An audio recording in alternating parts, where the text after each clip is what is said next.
Hello out there, everyone. Today we're going to just take a quick look at this Blu-ray release of Robert Altman's Fool for Love, a film that I believe was released in 85 or 86 and represents one of the several movies Altman did that were essentially plays, and he made them into films. And this, of course, stars Sam Shepard, Kim Basinger, Randy Quaid, and Harry Dean Stanton. It's based on a screenplay, or I'm sorry, a stage play written by Sam Shepard, and it's a pretty disturbing melodrama. There's almost a Twilight Zone-esque. Um, I don't know how else to explain it without revealing the plot, which I don't want to do. So I would just say that it's a very unusual soap opera. It's basically 2 hours spending with these characters who are all in various degrees of agitation. And I think the acting is quite good. Altman, of course, always gets good performances out of his films, and this is certainly no exception. And it's enjoyable watching Shepard and Harry Dean Stanton play off one another. Randy Quaid shows up at one point, and Kim Basinger is actually pretty good.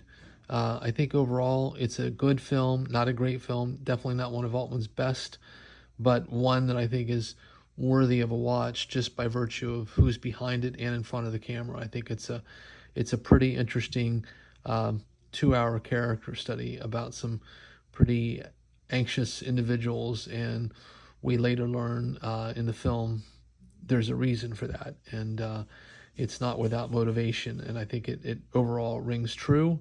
It's just it's perhaps a little difficult to sit through at times, if only because these people are in such high states of anxiety and agitation, and it sort of rubs off on the viewer. You just want it to almost end. But I think on balance, it's definitely a worthy entry in Altman's filmography, and one that showcases why Sam Shepard was such a talent. I mean, he was a writer, an actor, and apparently, one interesting note, he was originally going to be casting Jessica Lange, his partner for many, many years, but apparently she got pregnant right around the time of the filming of this movie, and so he had to find a substitute and cast Kim Basinger. And again, she does a pretty good job in the part. I think she has sort of a reputation as being sort of a pouty ingenue, or just a femme fatale, but I think she does a little bit more in this film, and I think acquits herself nicely. So the PQ, AQ on this Blu-ray are decent, nothing to write home about.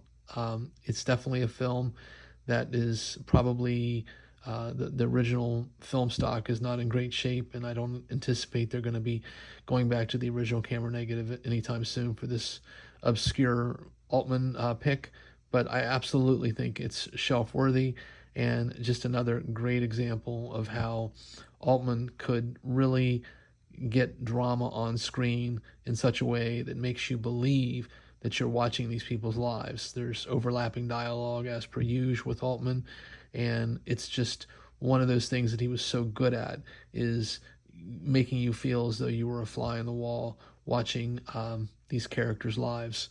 So on that note, I just hope everyone out there is well. Please do take care out there, stay safe, be kind, and by all means, keep watching good cinema.